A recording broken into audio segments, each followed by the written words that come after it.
Assalamualaikum dan salam sejahtera. Nama saya Nusara Wahida binti Osman. Nombor matrik D2025111840 daripada kursus ISMP Sejarah.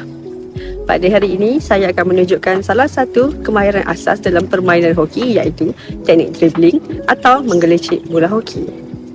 Tujuan video ini adalah untuk menunjukkan kefahaman saya tentang teknik asas hoki serta cara pelaksanaannya dengan betul. Hoki merupakan sejenis sukan berpasukan yang dimainkan menggunakan kayu hoki dan bola hoki. Permainan ini memerlukan kemahiran, kelajuan, koordinasi badan serta kerjasama antara pemain. Antara kemahiran asas dalam permainan hoki ialah memukul bola, menerima bola, menguis bola, merebut bola dan juga dribbling. Dribbling sangat penting kerana teknik ini digunakan untuk mengawal bola sambil bergerak dan melepasi pihak lawan. Dalam hoki, pemain perlu memastikan bola sentiasa berada dalam kawalan ketika bergerak di atas padang.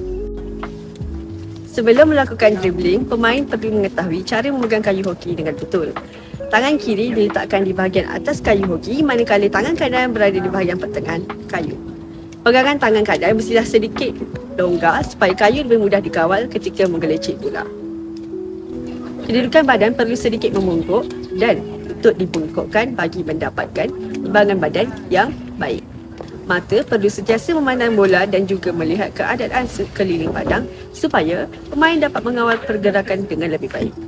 Terdapat beberapa jenis dribbling. Yang pertama ialah dribbling longgar. Teknik ini digunakan apabila tiada pemain lawan berada berhampiran.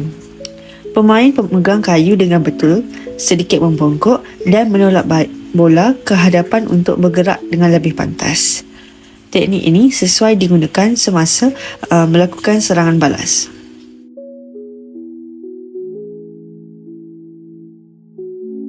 Seterusnya ialah dribbling rapat. Teknik ini digunakan apabila pemain berada berhampiran dengan pihak lawan.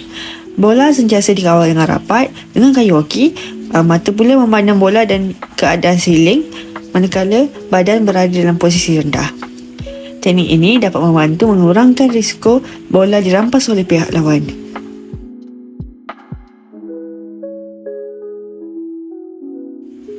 Akhir sekali ialah dribbling Indian. Teknik ini digunakan dengan menggerakkan bola secara bergilir-gilir dari kiri ke kanan menggunakan kedua-dua bola permukaan kayu hoki. Teknik ini sangat berkesan untuk mengelirukan pihak lawan dan membantu pemain untuk melepasi halangan ketika menyerang.